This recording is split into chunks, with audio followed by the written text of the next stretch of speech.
Assalamualaikum warahmatullahi wabarakatuh.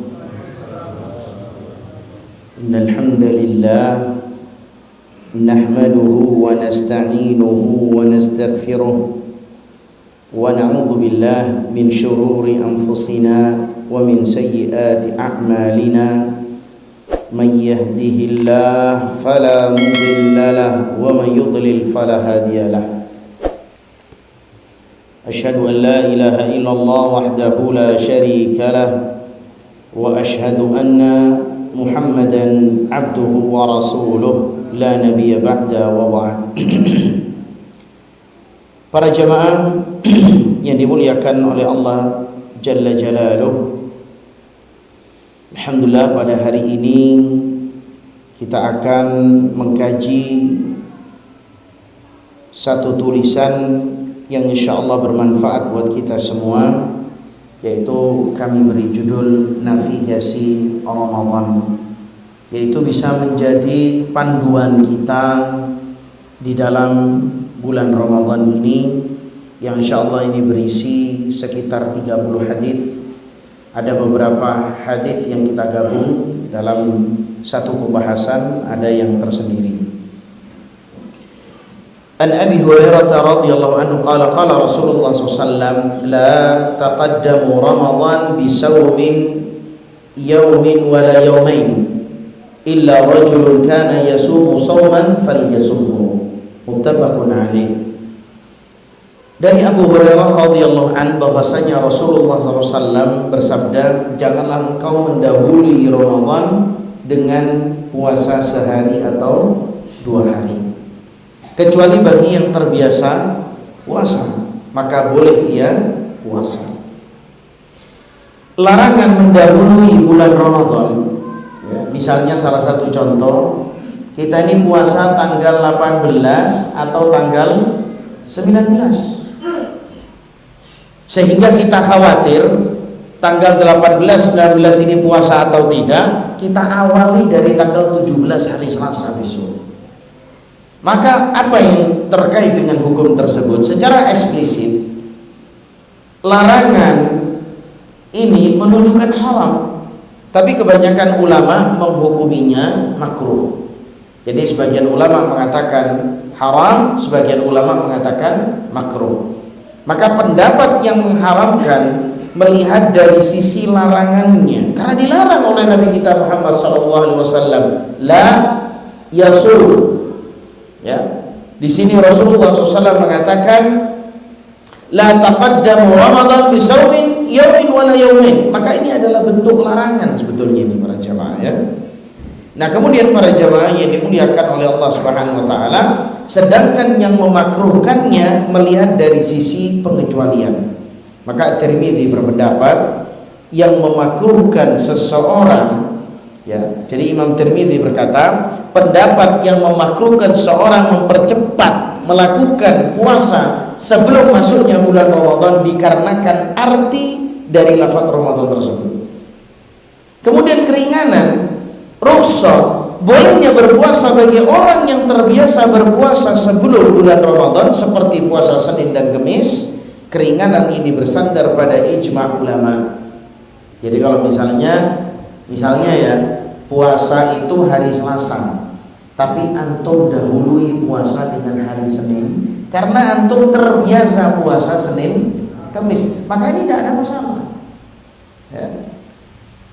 Hikmah hal ini adalah untuk membedakan ibadah fardu dan sunnah, ya. Terus kemudian yang perlu antum ketahui, ragu-ragu dalam ibadah itu tidak boleh, berjamaah. Jadi tidak boleh antum ragu-ragu.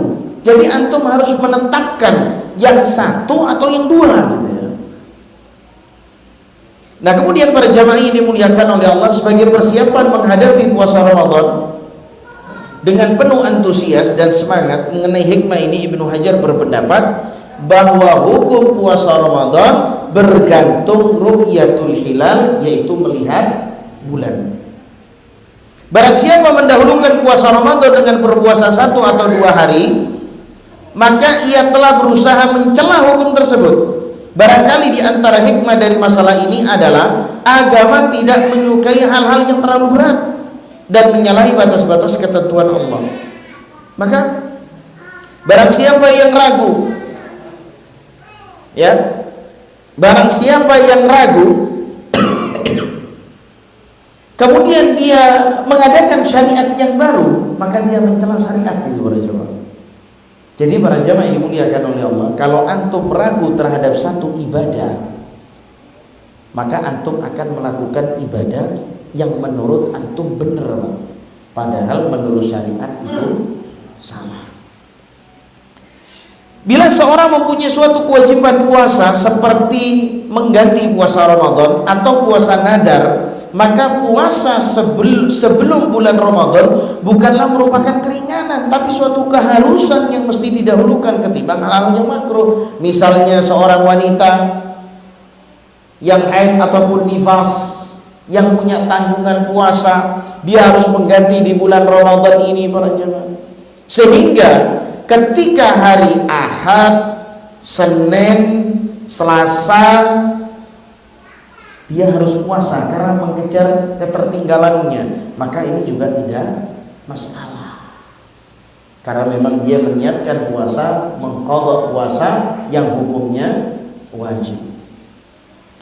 Hadis ini juga menyebutkan 1 atau 2 hari dengan alasan pada umumnya orang mengendaki hal tersebut, karena orang itu biasanya ragu. Kebanyakan kalangan Asy-Syafi'iyah menetapkan permulaan larangan berpuasa jauh sebelum Ramadan. Mulai dari tanggal 16 Sya'ban sudah tidak boleh.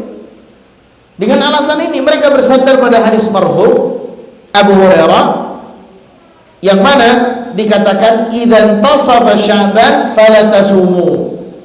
Sekiranya pertengahan bulan Ramadan telah tiba, jangan kalian berpuasa. Kenapa para jamaah? Untuk menghindari hadis tadi. Janganlah engkau mendahulukan puasa dengan sehari atau 2 hari sebelum bulan Ramadan. Sehingga para jamaah, pendapat Asy-Syafi'iyah mulai tanggal 16 Sya'ban sudah tidak ada puasa. Karena apa? Menghindari larangan Rasulullah SAW berpuasa sehari atau 2 hari sebelum Ramadan. Ibnu Hibban dan selainnya menilai sahih hadis tersebut, sedangkan jumhur ulama membolehkan berpuasa sunnah setelah pertengahan bulan Sya'ban. Mereka juga menilai hadis Abu Hurairah dhaif. Dalam hal ini jumhur ulama bersandar pada hadis tentang motivasi untuk berpuasa pada bulan Sya'ban. Jadi para jamaah, kita dihadapkan 2 hadis. Yang satu hadis kita diperintahkan untuk dimotivasi untuk memperbanyak puasa pada bulan Sya'ban. Malah di hadis Abu Hurairah ini lain.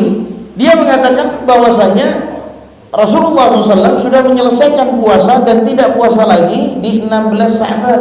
Kenapa? Karena dikhawatirkan berpuasa sehari atau 2 hari sebelum bulan Ramadan. Sehingga para jamaah, para ulama menilai hadis Abu Hurairah ini dhaif. Yang sahih itu adalah Assalamualaikum. Ya.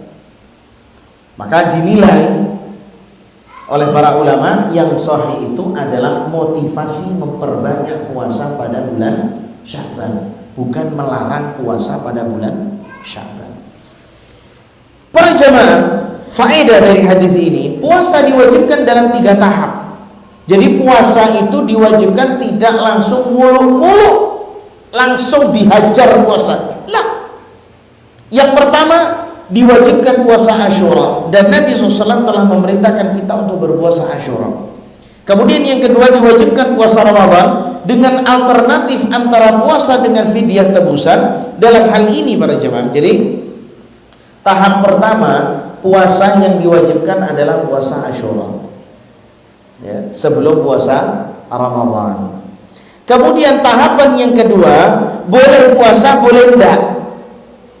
Jadi yang puasa bebas, yang tidak puasa fidyah. Apa dalilnya? Wa 'alal ladzina yutiqunahu fidyatun ta'amu miskin, faman tatawwa'a khairan fa huwa khairul lah, wa an tasumu khairul lakum in kuntum ta'lamun.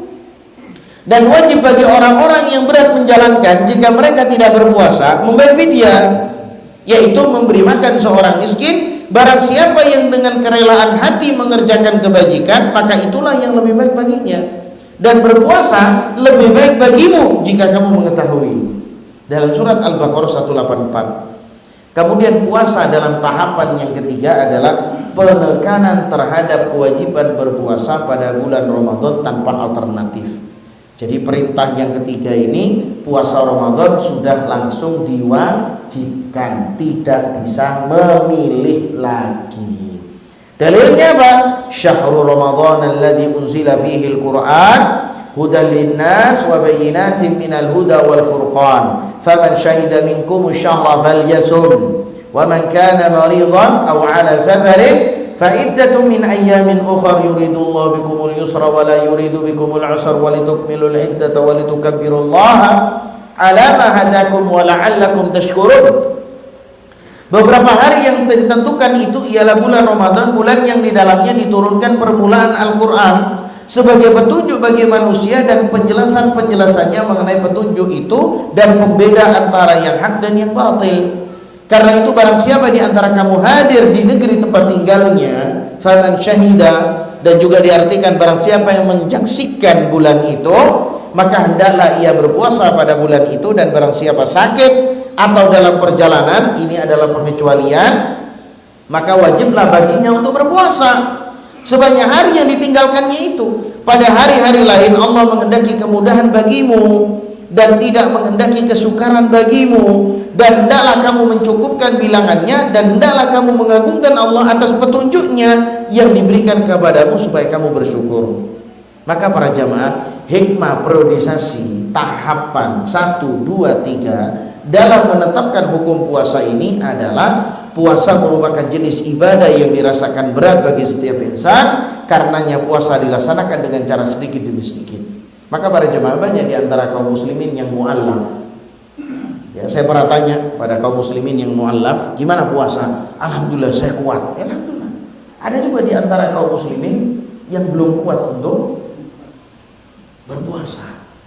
Baru mu'allaf, ya, baru belajar. Maka di situ para jemaah harus kita motivasi yang terus. Kemudian para jemaah yang dimuliakan oleh Allah Subhanahu wa taala, dalam hadis yang kedua malam ini kita sampaikan, wa an Ammar ibn Yasir radhiyallahu an qala man shama al-yawma alladhi yushaqqu fihi faqad ashab al-Qasim sallallahu alaihi wasallam, wa dzakara al-Bukhari ta'liqan wa wasala al-khamsa wa sahih ibn Khuzaimah wa Ibnu Hibban. Ammar ibn Yasir radhiyallahu an berkata, barang siapa yang berpuasa pada hari yang meragukan, maka ia telah durhaka kepada Abul Qasim yaitu Muhammad sallallahu alaihi wasallam. Ya. Kemudian para jamaah dimuliakan oleh Allah Subhanahu wa taala, hadis ini muallaq riwayat Bukhari, Imam 5 menilainya mausul, sedangkan Ibnu Khuzaimah dan Ibnu Hibban menilainya hadis sahih. Taib. Dilarang berpuasa pada hari yang diragukan pada bulan Ramadan, yaitu jatuhnya hari pertama bulan Ramadan tanpa keyakinan kepastian. Nah ini para jamaah, tanggal 18 ini menjadikan satu hari yang syak, ragu. Ini anak tanya sama antum, kita puasa tanggal 18 atau tanggal 19? Hah? Ya tanggal 1 Ramadan tuh. Ya kan? Antum kalau ditanya, antum tanggal 18 atau tanggal 19? Tanggal 1 Ramadan puasanya. Maka tanggal 18 itu jatuh pada hari syak meragukan. Kenapa tanggal 18 meragukan para jamaah? Karena tanggal 18 itu para jamaah antara puasa tanggal 1 Syawal atau tanggal 30 Sya'ban. Jadi tanggal 18 itu Februari besok, bisa jadi dia tanggal 30 Sya'ban, bisa jadi dia tanggal 1 Ramadan. Ya. Makanya para jamaah yang dimuliakan oleh Allah Subhanahu wa taala, ini antum harus jeli dalam berbicara ini. Nah, terus kapan bisa memastikan? Wah, WA, medsos, share-sharean tanggal 18 Ormas M, tanggal 19 pemerintah. Lah kok tahu? Dari mana mereka tahu? Enggak tahu kita sampai saat ini para jamaah. Karena apa para jamaah ini dimuliakan oleh Allah? Bahwasanya puasa itu nanti akan ditentukan pada 17 besok Selasa. Ru'yatul hilal. Nah, ini antum deket ini di Pantai Pancur, antum bisa datang ke sana. Di Alas Purwo. Antum bisa, karena disunnahkan para jemaah. Melihat ru'yatul hilal ini sunnah hukumnya. Jadi antum bisa datang ke sana tanggal 17. Insya Allah di situ acaranya biasanya jam 4, jam 5 sambil melihat menyaksikan.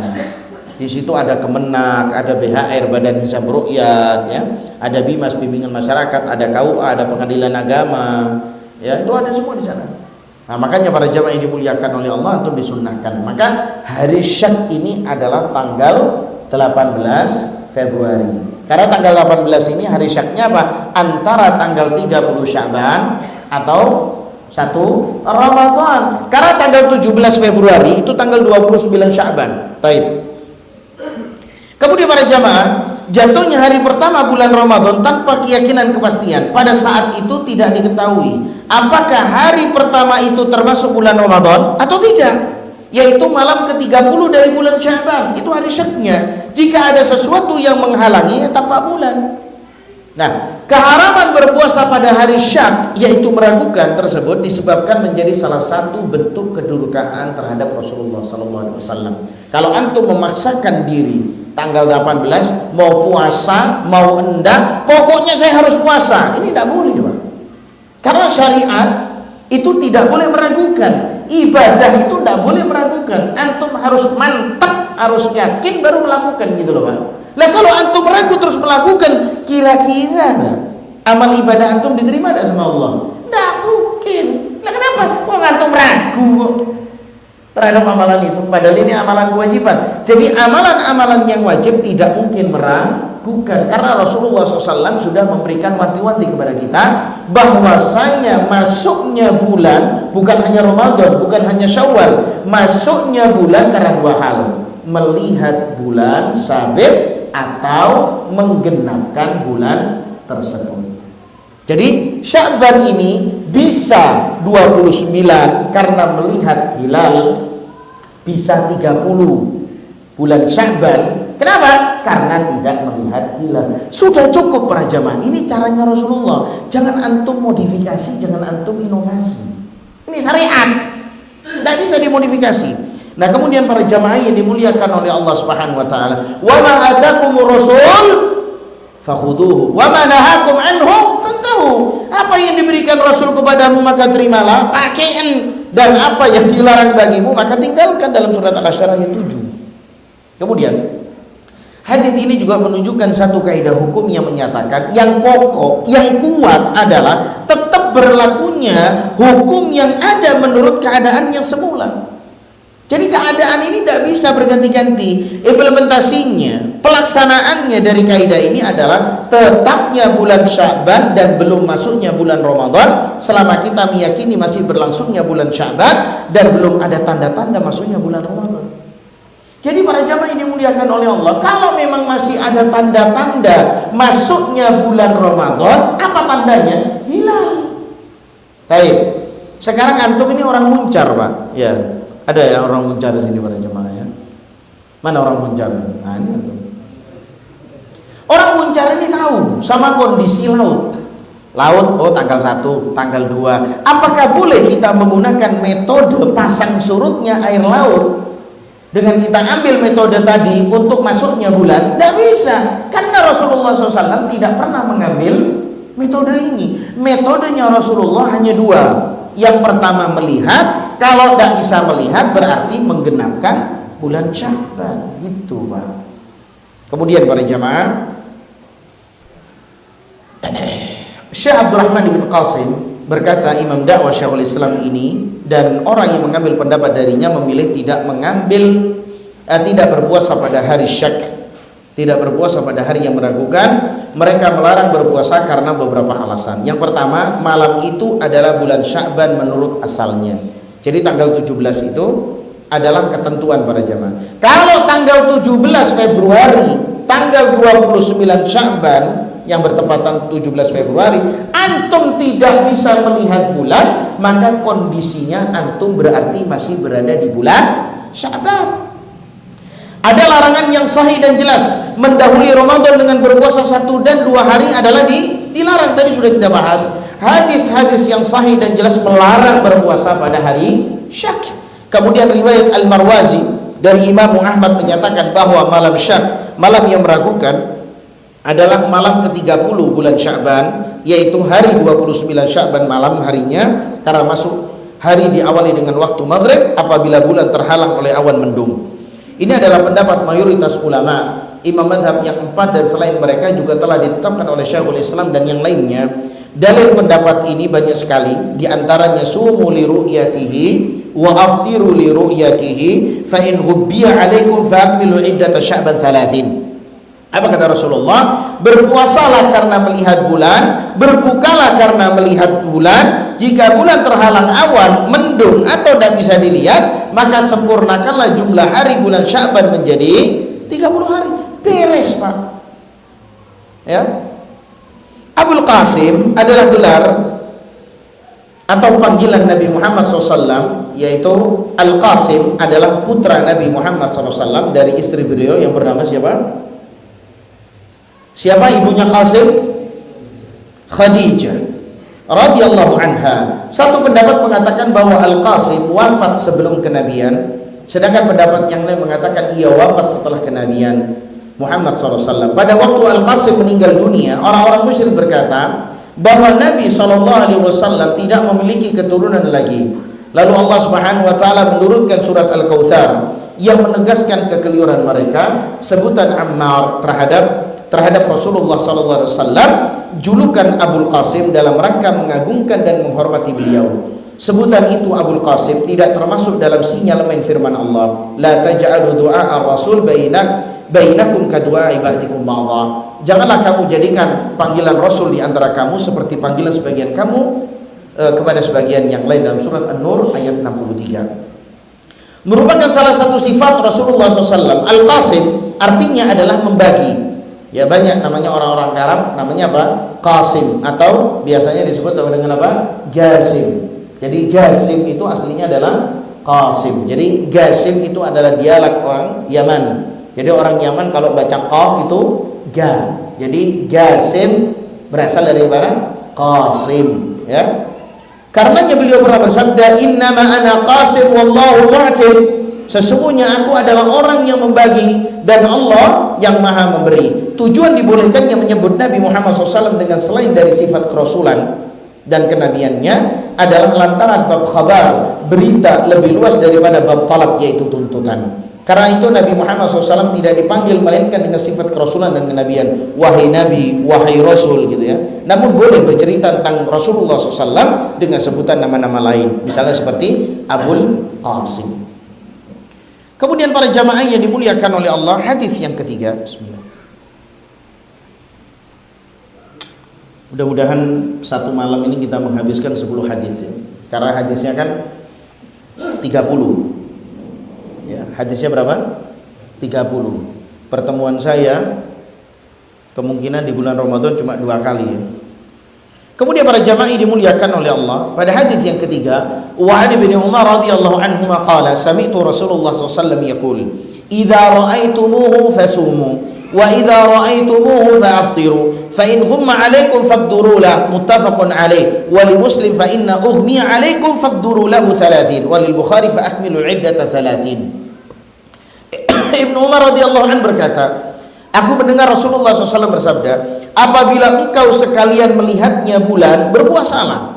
Dan apabila engkau sekalian melihatnya bulan, berbukalah. Dan jika awan menutupi kalian, akan perkirakan.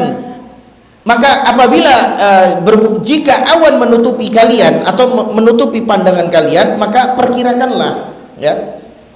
Muttafaqun alaih. Menurut riwayat Muslim, jika awan menutupi kalian, maka perkirakanlah 30 hari. Menurut riwayat Bukhari, maka sempurnakanlah hitungannya menjadi 30 hari.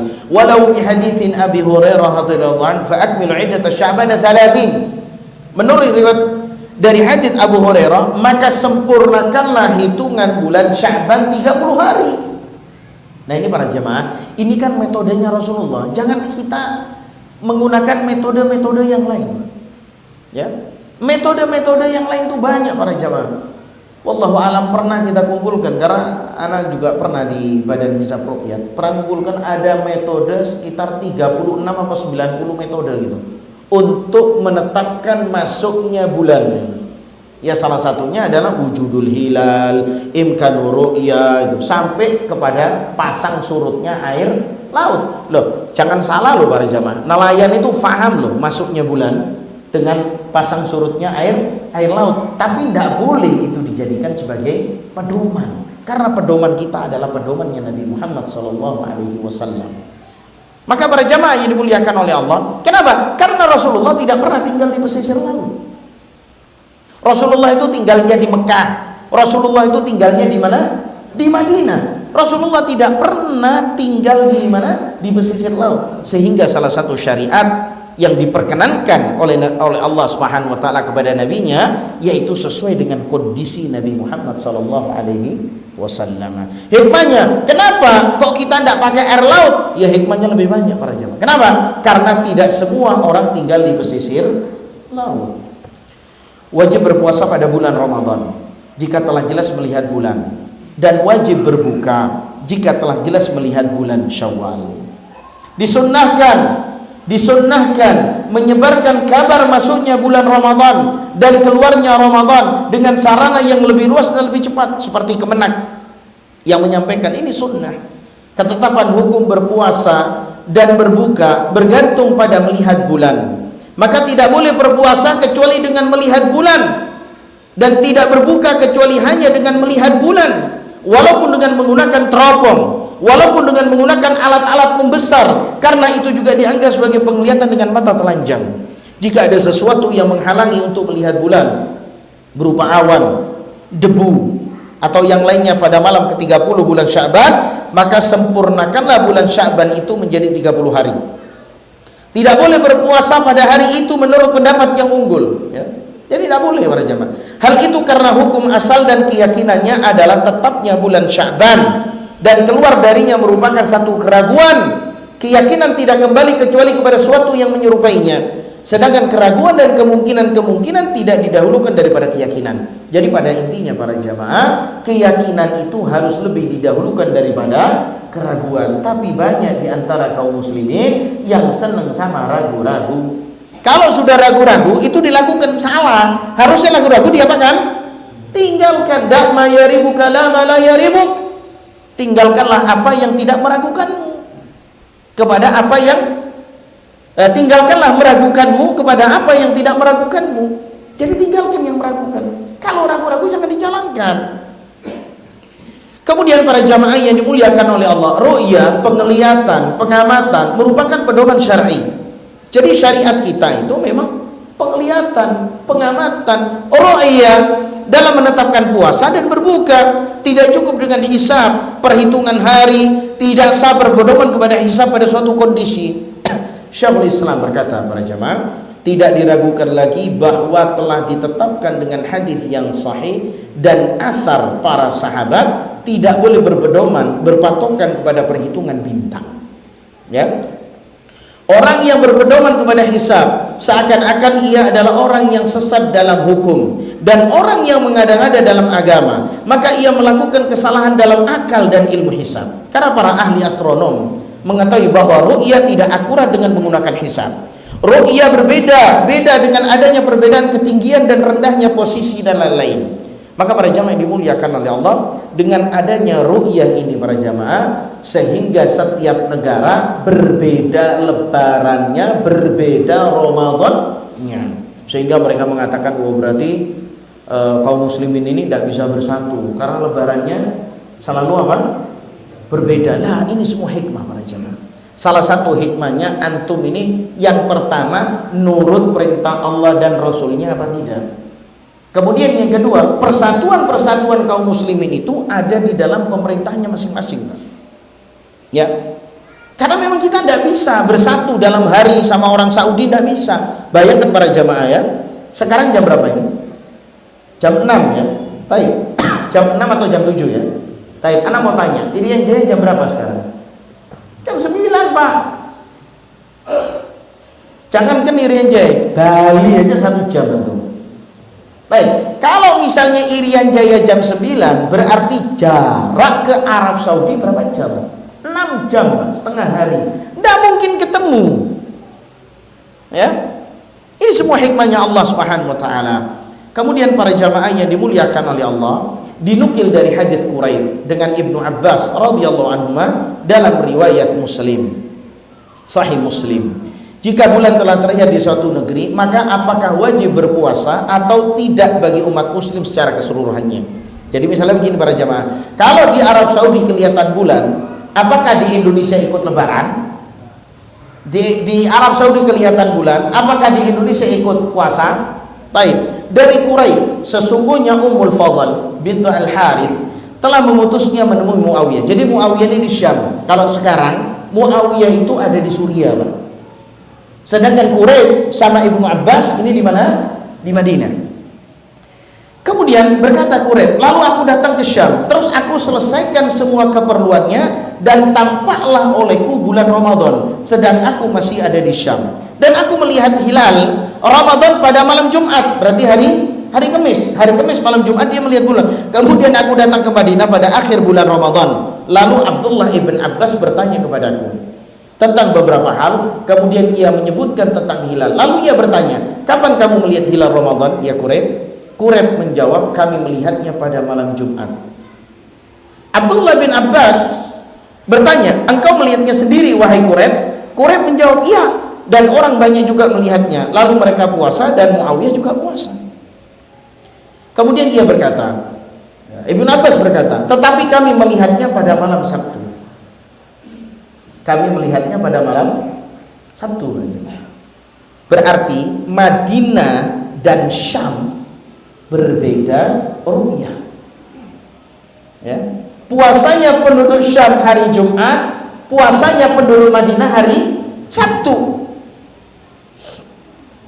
Kemudian maka senantiasa kami berpuasa sampai kami sempurnakan 30 hari atau sampai kami melihat hilal bulan Syawal. Aku bertanya, apakah tidak cukup bagimu ru'yah, penglihatan dan puasanya Muawiyah? Katanya Quraib, Abdullah bin Abbas, kenapa engkau tidak mengikuti Suriah, Syam? Kalau sekarang Suriah, kalau dulu Syam. Jadi Syam itu ada 4 negara, Suriah, Lebanon atau Lebanon, Palestina dan Yordania. Sekarang menjadi berapa? 4 negara. Kenapa engkau tidak mengikuti puasanya Muawiyah, puasanya Syam? Maka Abdullah ibn Abbas mengatakan, tidak, begitulah Rasulullah SAW telah memerintahkan kepada kami. Jadi para jamaah ini dimuliakan oleh Allah Jalla Jalaluh, setiap negara itu punya ru'yah masing-masing. Jadi antum tidak perlu ikut Arab Saudi. Para ulama At-Tirmidzi mengatakan, para ulama mengamalkan hadis ini. Pengarang kitab Az-Zulal, ketahuilah dengan yakin bahwa pendapat yang benar adalah yang telah diputuskan oleh para peneliti dari kalangan ahli hadis, yang ahli teori, ahli astronomi, bahwa melihat antara ru'ya dan selainnya apabila antara keduanya berjarak 2226 km atau kurang, maka ditetapkan satu hukum dalam berpuasa dan berbuka karena kesatuan tempat terbitnya bulan. Jadi kalau misalnya jaraknya itu masih 2000 kilo, masih bisa menentukan puasa dan lebaran yang sama. Misalnya Indonesia, Malaysia, Singapura, Thailand, Filipina, itu masih bisa. Ya. Kenapa para jamaah? Karena itu masih dalam satu kawasan, yaitu Asia Tenggara, sehingga menteri-menteri agama yang ada di negara-negara tersebut membuat satu perkumpulan yang dinamakan perkumpulannya MABIMS, Malaysia, Singapura, gitu ya. Terus kemudian Brunei, Indonesia. Jadi itu ada kesempurnaan. Nah, kesepakatan mereka bahwasanya bulan itu bisa kelihatan di Asia Tenggara di atas 3 derajat. Kalau kita melihat nanti tanggal 18, bulan itu 0 derajat, Pak. Jadi kemungkinan mustahil untuk kelihatan. Nah, kalau misalnya 0 derajat, 1 derajat, 2 derajat, itu mustahil. Karena apa? Karena di daerah kita ini daerah yang banyak awannya. Jadi antum jangan nyangka awan itu mendung, Pak. Kebanyakan di antara kita tidak bisa kelihatan, wong mendung, bukan mendung saja. Antum kalau misalnya di Kalbut, di Situbondo, antum melihat ke barat itu tidak bisa. Kenapa? Karena terhalang di Gresik. Gresik itu banyak apa? Pabrik. Pabrik itu banyak apa, Pak? Corong, asap. Jadi bukan hanya mendung, Pak. Kayak misalnya antum di daerah Tangerang tidak bisa melihat. Kenapa para jemaah? Tidak bisa. Kenapa? Karena banyak yang namanya asap. Taib. Orang Banyuwangi tidak bisa melihat. Kenapa? Karena semua di barat itu gunung, Pak. Di barat apa? Gunung. Yang bisa kelihatan bulan itu adalah yang antum melihat ke arah barat yang ada laut yang langsung berpapasan dengan langit. Jadi tidak ditutupi dengan yang namanya gunung. Jadi kalau misalnya orang Banyuwangi kelihatan itu gunung semua, Pak. Ya. Kemudian para jamaah yang dimuliakan oleh Allah, para ulama berbeda pendapat. Ya. Setiap bulan-bulan yang lain yaitu harus ada 2 saksi yang adil. Jadi tetap harus ada saksi, hanya diterima kesaksian 2 orang saksi kecuali dalam kondisi yang berawan dan ada sesuatu yang menghalangi penglihatan. Pada saat itu 1 orang saksi dapat diterima kesaksiannya, kemudian 1 orang saksi dapat diterima secara mutlak. Inilah pendapat yang unggul yang ditujukan oleh hadis dalam bab ini. Nah, kemudian para jamaah, faedah pertama, puasa Ramadan diwajibkan melalui 3 hal. Yang pertama adalah ru'yatul hilal, yang kedua adalah kesaksian melihat bulan dan menyebarkan beritanya, kemudian yang ketiga adalah menyempurnakan jumlah hari Sya'ban menjadi 30. Faedah yang kedua, adapun pendapat yang masyhur dari mazhab Imam Ahmad dan imam yang 3 adalah bahwa orang yang melihat bulan sendirian maka ia wajib berpuasa dan ditetapkan atasnya semua hukum bulan yang berkaitan dengannya karena ia mengetahui bahwa hari itu adalah termasuk bulan Ramadan. Jadi kalau misalnya antum melihat, ya antum harus berpuasa. Kemudian faedah yang ketiga, ringkasan tentang pendapat puasa ini para jamaah, jika bulan terlihat di suatu negeri maka para penduduknya wajib untuk berpuasa. Misalnya kelihatan di mana, Irian Jaya, penduduk Sumatera, Kalimantan, Sulawesi, Jawa harus puasa juga. Dengan memandang bahwa objek hukum itu setiap umat muslim berdasarkan hadis Nabi, jika kalian melihat bulan. Kemudian dipertimbangkannya perbedaan terbitnya bulan, jaraknya telah dibatasi dengan ukuran kilometer. Ini perlu diperhatikan bahwa hukum itu khusus berlaku bagi orang yang dapat melihat bulan di daerahnya. Kemudian wajibnya berpuasa dan berbuka jika mereka berada di satu wilayah. Dari segi dalil pendapat yang benar adalah yang kedua, sedangkan yang dilaksanakan adalah pendapat yang ketiga. Ini bisa antum lihat buku asalnya. Kemudian para jamaah, pada faedah yang keempat berdasarkan hadis yaitu dari Abu Hurairah bahwasanya Nabi Muhammad SAW bersabda, puasa kalian adalah hari kalian berpuasa dan berbuka kalian pada hari kalian berbuka. Maka barang siapa di suatu negeri mendapati puasa atau berbuka, ia wajib berpuasa atau berbuka pada hari itu walaupun ia bukan penduduk negeri itu. Misalnya antum ada di Arab Saudi ketika umrah, maka antum harus mengikuti puasanya Arab Saudi, lebarannya Arab Saudi. Jangan antum ikut lebarannya orang Indonesia, itu salah itu ya. Nah, kemudian para jamaah, walaupun ia bukan kemudian karena hukum mereka ditetapkan padanya, jika ia telah kembali ke negerinya dan telah berpuasa kurang dari 29 hari, maka ia sempurnakan puasanya setelah hari raya di negerinya. Kemudian pada hadis yang keempat dan yang kelima, wa Ali bin Umar radhiyallahu anhu qala tara an-nas al-hilal fa akhbartu Rasulullah SAW inni ra'aituhu fasama wa amara an-nas bi siyamihi, rawahu Abu Dawud wa Sahih Ibnu Hibban. Ibnu Umar radhiyallahu anhu berkata, orang-orang melihat bulan sabit. Jadi ru'yatul hilal itu, hilalnya itu sabit, Pak. Jadi ru'yatul hilal itu bukan hilal bulan penuh. Nah, kalau bulan penuh itu terjadinya 13, 14, 15 atau biasa disebut, antum bisa kenal dengan ayyamul bidh gitu ya. Lalu aku beritahukan kepada Nabi SAW bahwa aku benar-benar telah melihatnya. Lalu beliau berpuasa dan menyuruh orang-orang agar berpuasa. Maka hadis ini para jamaah ini dimuliakan oleh Allah, kelihatan bahwasanya yang melihat itu satu orang. Maka kalau melihatnya satu orang, dipersaksikan oleh satu orang, maka dia juga sudah boleh berpuasa. Jadi tidak harus dua orang saksi, satu orang sudah cukup ya. Kemudian pada hadis yang berikutnya, wa bin Abbas radhiyallahu anhuma anna a'rabiyan jaa ila Nabi sallallahu alaihi wasallam faqala inni ra'aitu al-hilal faqala atashhadu an la ilaha illallah qala na'am qala atashhadu anna muhammadar rasulullah qala na'am qala fa'adzin fin nas ya Bilal ay yasumu ghadan rawal khamsa wa sahih Ibnu Khuzaimah wa Ibnu Hibban wa rajhan Nasa'i irsalahu.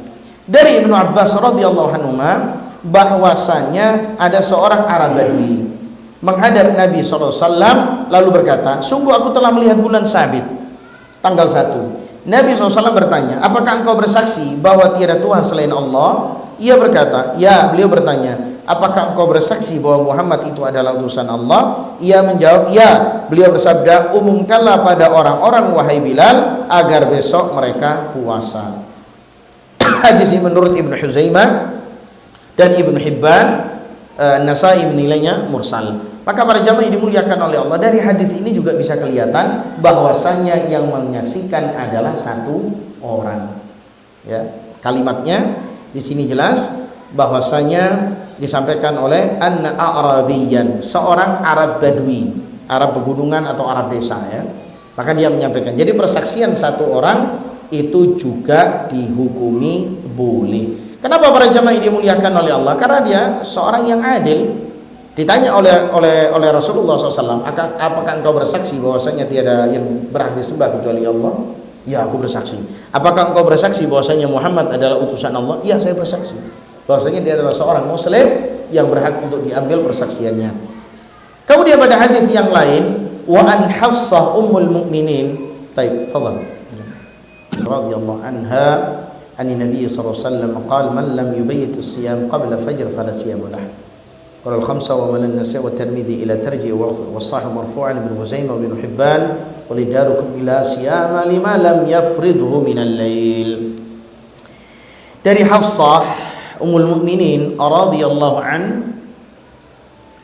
anha bahwa Nabi sallallahu alaihi wasallam bersabda, barang siapa tidak berniat puasa sebelum fajar maka tidak ada puasa baginya. Riwayat Imam 5, Tirmidzi dan Nasa'i lebih cenderung menilainya hadis mauquf. Ibnu Khuzaimah dan Ibnu Hibban menilainya sahih. Maka menurut riwayat Daruqutni tidak ada puasa bagi orang yang tidak meniatkan puasa wajib semenjak malam. Jadi pada intinya para jamaah, perbedaan antara puasa wajib dengan puasa sunnah. Kalau puasa wajib itu antum harus dari malam atau minimal antum sahur itu sudah sebelum sahur ya, sebelum fajar ya. Sebelum fajar antum sudah meniatkan untuk berpuasa Ramadan. Berbeda dengan puasa sunnah. Kalau puasa sunnah antum tidak makan pagi, jam 9 tidak ada makanan, antum mengatakan aku puasa hari ini, tidak ada masalah. Dan kemudian wa an Aisyah radhiyallahu anha dakhala ana Nabi sallallahu alaihi wasallam dzata yaumin faqala hal indakum syai' qulna la qala fa inni idza sha'im thumma atana yawman akhar faqulna ahdi lana haisun faqala arinih falaqad asbahtu sha'iman faakal. Rawahu Muslim. Aisyah radhiyallahu anha berkata, suatu hari Nabi SAW masuk ke rumahku. Lalu beliau bertanya, apakah ada sesuatu padamu? Maksudnya makanan. Aku menjawab, tidak ada. Beliau bersabda, kalau begitu aku puasa. Pada hari lain beliau mendatangi kami dan kami katakan, kami diberi hadiah makanan hais terbuat dari kurma, samin dan susu kering. Beliau bersabda, tunjukkan padaku, sungguh tadi pagi aku puasa, lalu beliau makan. Maka para jamaah dimuliakan oleh Allah, ini juga sebagai dalil bahwasanya puasa sunnah kita itu tuannya. Jadi kita bisa membatalkan, bisa melanjutkan. Berbeda dengan puasa wajib. Kalau puasa wajib antum tidak bisa membatalkan seenaknya dewe, Pak. Boleh antum membatalkan hal-hal yang wajib kalau memang antum punya udzur yang syar'i. Misalnya antum batalkan puasa wajib karena antum pontang-panting sakit tidak kuat, maka boleh. Nah makanya kemarin ada pertanyaan dari Joko, kalau ada salah ya, ada pertanyaan bagaimana kalau misalnya dia puasa kemudian ada undangan makan. Maka kalau itu puasa wajib, maka puasa wajib ini ada berapa para jamaah? Puasa Ramadan, puasa kafarat yaitu denda, kemudian puasa apa lagi? Nazar. Ya, ini kan puasa-puasa wajib. Kemudian yang keempat puasa apa? Qadha, yaitu mengganti puasa Ramadan. Ini adalah puasa wajib. Maka seorang ketika berpuasa wajib, maka dia tidak boleh membatalkan. Jadi kalau diundang makan dan dia puasa wajib, maka tidak boleh dimakan, dia minta maaf. Tapi kalau puasa sunnah ada dua pilihan. Kalau misalnya antum izin sama tuan rumah, saya minta maaf, saya tidak bisa makan hidanganmu karena saya puasa. Oh, tidak ada masalah, fadhal. Berarti tidak apa-apa. Antum terus. Tapi kalau misalnya afwan, anak tidak bisa makan karena anak puasa. Oh jangan, ini kan keluarga lagi kumpul. Ayolah, dibatalkan. Nanti kan bisa puasa lagi. Oh ya sudah, makan. Jadi antum bisa melihat ya. Kemudian para jamaah, minimal untuk niat itu adalah sebelum fajar. Minimal niat puasa Ramadan sebelum fajar. Tidak boleh antum ingin mengkodok puasa Ramadan jam 7, jam 8 tidak ada makanan, ya sudah saya kodok puasa Ramadan yang lalu misalnya. Tidak bisa. Harus dari awal. Taib. Pada hadis yang ke-6, wa an Sahl bin Sa'ad radhiyallahu anhu anna Rasulullah SAW la yazalu nas bi khairi ma'ajjalul fitra. Muttafaqun alaih. Dari Sahal ibn Sa'ad radhiyallahu anhu bahwasanya Rasulullah SAW bersabda, orang-orang akan tetap dalam kebaikan selama mereka menyegerakan berbuka. Walid Tirmidzi min haditsin Abi Hurairah radhiyallahu anhu Nabi SAW qala Allah Ta'ala ahabbu ibadi ilayya ajaluhum fitra. Allah Subhanahu wa taala berfirman, hamba-hambaku yang paling aku cintai adalah mereka yang paling menyegerakan berbuka. Maka para jamaah dalam hadis yang lain dalam Sunan Abi Dawud mengatakan yang artinya agama itu selalu terang selama orang-orang menyegerakan berbuka, karena orang Yahudi dan Nasrani mengakhirkan berbuka sampai munculnya bintang-bintang. Maka para jamaah yang dimuliakan oleh Allah Subhanahu wa taala, hadis ini termasuk mukjizat Nabi SAW karena mengakhirkan berbuka adalah cara kelompok yang sesat. Jadi Nabi Muhammad dikasih tahu oleh Allah Subhanahu wa taala yang benar itu berbukanya cepat. Sedangkan berbuka yang telat itu sesat. Nah, kemudian para jamaah yang dimuliakan oleh Allah Subhanahu wa taala, maka dengan hadis ini juga para jamaah yang dimuliakan oleh Allah Subhanahu wa taala, kita menyelisihi orang kafir. Jadi orang-orang Yahudi itu puasanya, berbukanya itu sampai ketika bintang-bintang itu kelihatan. Ketika bintang-bintang itu sudah kelihatan mata, baru kemudian maksudnya apa? Bintang-bintang kelihatan. Maksudnya sudah malam. Maka ini adalah mukjizat Nabi SAW yang Allah berikan kepada Nabi Muhammad SAW supaya tidak menyerupai orang-orang Yahudi. Kemudian pada hadis yang ketujuh, wa an Anas ibn Malik radhiyallahu anhu qala Rasulullah SAW tasahharu fa inna fis sahuri barakah. Muttafaqun alaih. Di sini Anas bin Malik radhiyallahu anhu bahwasanya Rasulullah SAW bersabda, makan sahurlah kalian karena sesungguhnya dalam makan sahur itu ada berkahnya. Maka para jamaah yang dimuliakan oleh Allah, di antara keberkahan sahur adalah makan untuk memperkuat puasa dan ketaatan kepada Allah dan beribadah kepadanya. Ketika antum sahur, antum ini jreng. Tapi kalau ketika antum tidak sahur, lemes. Kemudian di antara keberkahan sahur juga adalah dapat melakukan sholat subuh berjamaah dan pada waktu yang utama. Oleh karena itu dapat kita temukan orang-orang yang sholat subuh di bulan Ramadan lebih baik dibanding pada bulan-bulan lain karena mereka melakukan sahur. Jadi dengan adanya sahur ini masjid semakin ramai. Kemudian dalam sahur juga ada perbedaan. Inna fasl ma baina siyamina wa siyami ahli kitab akalatus sahur. Sesungguhnya yang membedakan antara puasa kita dengan puasanya ahlul kitab adalah makan sahur. Maka sahur ini hukumnya adalah sunnah. Kalau ada orang yang tidak berpuasa dengan alasan tidak sahur, bohong. Coba para jamaah, sahur ini kan sunnah. Lah kenapa ketika antum tidak sahur, atau mungkin sebagian besar dari kaum muslimin mungkin ya yang tidak paham ya, sebagian besar kaum muslimin yang tidak paham tentang hal ini, ketika mereka tidak sahur, mereka tidak puasa, ini salah ini para jamaah. Terus bagaimana para jamaah? Tidak ada rukhsah bagi orang yang tidak sahur terus tidak puasa. Tidak ada rukhsah itu. Karena rukhsah itu sudah jelas. Apa rukhsahnya orang yang tidak puasa? Orang tua, ibu hamil, ibu menyusui, safar, sakit. Ini udzur yang syar'i. Tapi kalau misalnya dia tidak sahur, maka tidak ada udzur untuk tidak tidak puasa. Maka para jamaah yang dimuliakan oleh Allah, kalau ada orang yang tidak sahur, maka tetap hukumnya wajib. So, tidak kuat nanti, ya nunggu tidak kuatnya aja. Paham maksudnya ya? Jangan ketika baru awal masih kuat terus makan. Lo kenapa makan? Tidak sahur tadi. Lo kenapa? Tidak kuat. Sekarang tidak kuat. Sudah sarapan sama kopinya. Hadis yang ke-8, wa an Salman ibn Amir ad-Dibbi radhiyallahu anhu Nabi sallallahu alaihi wasallam qala idza aftara ahadukum falyuftir ala tamrin fa in lam yajid falyuftir ala ma'in fa innahu tahur.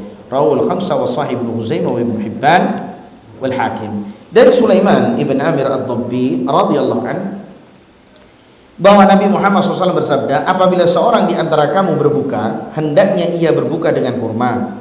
Jika tidak mendapatkannya, hendaknya ia berbuka dengan air karena air itu suci. Maka para jamaah yang dimuliakan oleh Allah, yang disunnahkan adalah kurma. Tidak ada bahasa perkataan kurma harus 3 karena 3 itu ganjil dan yang lain. Tidak ada para jamaah. Jadi kurma sak piring boleh kalau antum kuat, tapi jangan banyak-banyak karena kurma itu adalah sifatnya panas. Ya, antum terlalu banyak kurma bisa panas perutnya antum. Dalam satu cerita kisah, wallahu a'lam, Imam Muslim itu meninggal karena makan kurma. Antum kaget, gimana kok makan kurma? Makan kurmanya sak baskom, Pak. Jadi dia meneliti hadis apa dengan makan kurma meninggal. Wallahu a'lam, sebagian para tabib ketika saat itu ya salah satu penyebabnya adalah terlalu banyak makan kurma. Wallahu a'lam. Karena kurma itu juga sifatnya panas. Tapi kurma itu para jamaah, 3 butir kurma itu sama hitungannya dengan 1 piring nasi. Ini kalau orang Indonesia tidak bisa. Makan kurma tetap harus makan nasi. Makan bakso tetap harus makan nasi. Jangan banyak ikannya, banyak ono nasinya, ini wale, Pak. Harusnya lebih banyak lauknya, ikannya daripada nasinya, gitu ya. Kemudian para jamaah yang dimuliakan oleh Allah, pada hadis yang ke-9, wa an Abi Hurairah radhiyallahu anhu qala na'a Rasulullah sallallahu alaihi wasallam an wisal faqala rajulun minal muslimin fa innaka ya Rasulullah tuwasil qala wa ayyukum mithli inni abitu yut'imuni rabbi wa yasqini falamma abu an yantahu anil wisal wasala bihim yawman thumma ra'u al-hilal faqala law ta'akhkhara hilal lazidtukum kalmunakkil lahum hina abu an yantahu. Muttafaqun alaih.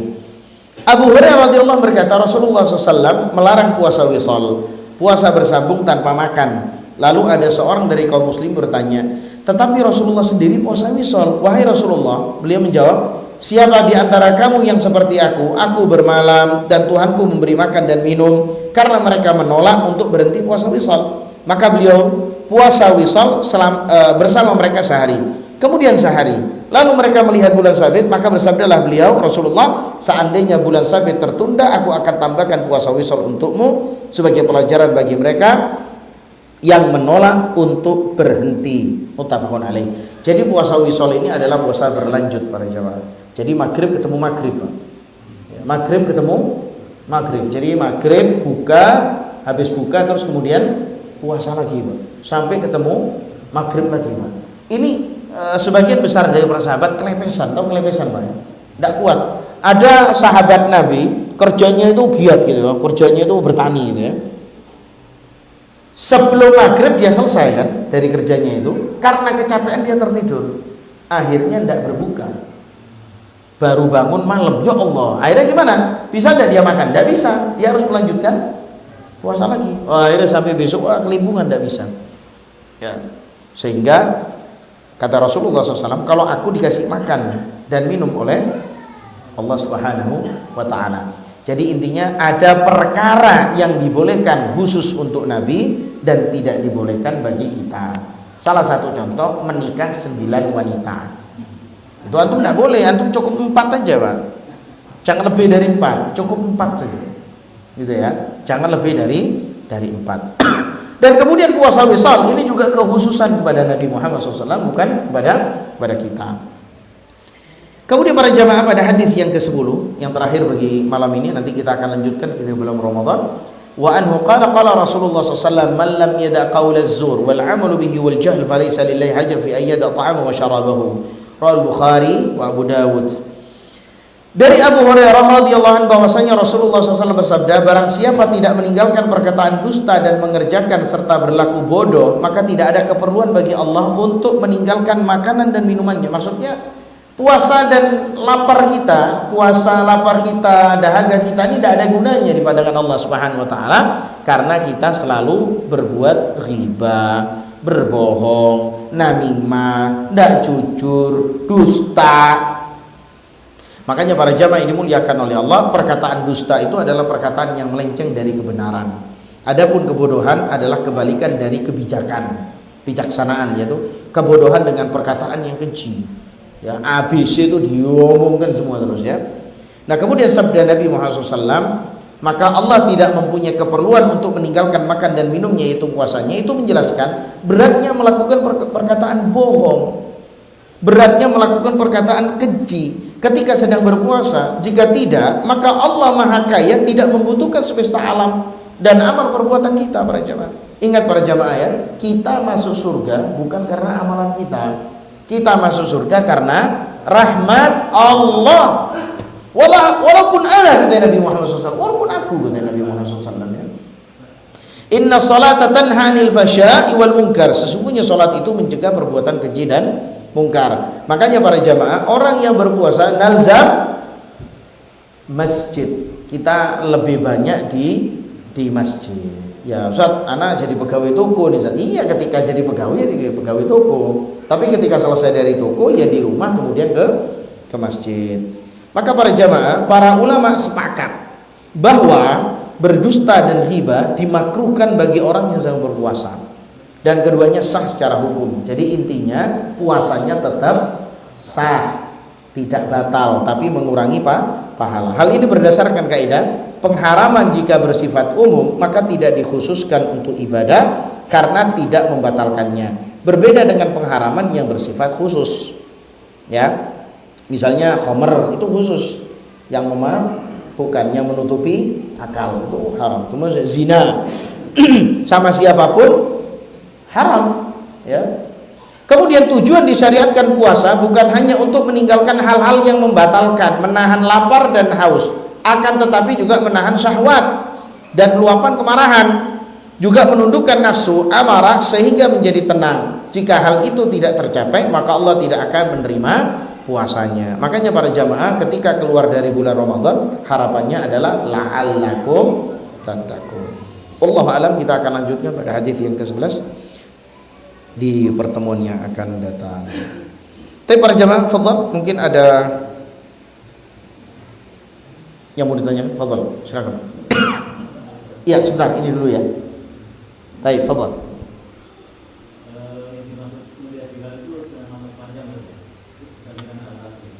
Tadi sudah dijelaskan, melihat hilal boleh dengan mata telanjang, boleh dengan teropong, boleh dengan kaca pembesar. Misalnya Ana sama antum ini kan pakai kacamata. Kalau melihat hilal itu masih dianggap mata telanjang enggak? Ya dianggap mata telanjang meskipun ada penghalangnya kacamata. Teropong itu juga kaca, Pak. Itu pada jemaah ya. Baik, fadhal, Pak. Fadhal, barakallahu fiik.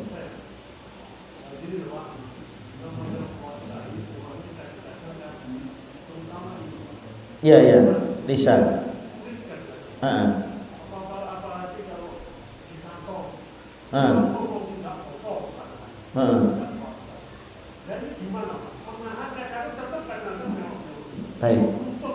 Baik. Supaya kita terhindar dari berkata-berkata, satu, antum bisa ngaji. Dua, menghindar dari perkumpulan itu. Ya, yang ketiga, diam. Ya. Yang pertama, antum sibukkan lisan antum dengan apa? Ngaji. Zikir boleh. Ya. Terus kemudian yang kedua, kalau misalnya antum tidak mau berkata yang buruk-buruk, antum tinggalkan teman antum. Antum boleh ketemu sama mereka kalau butuh aja, penting. Ada yang penting antum ngomong. Istighfar.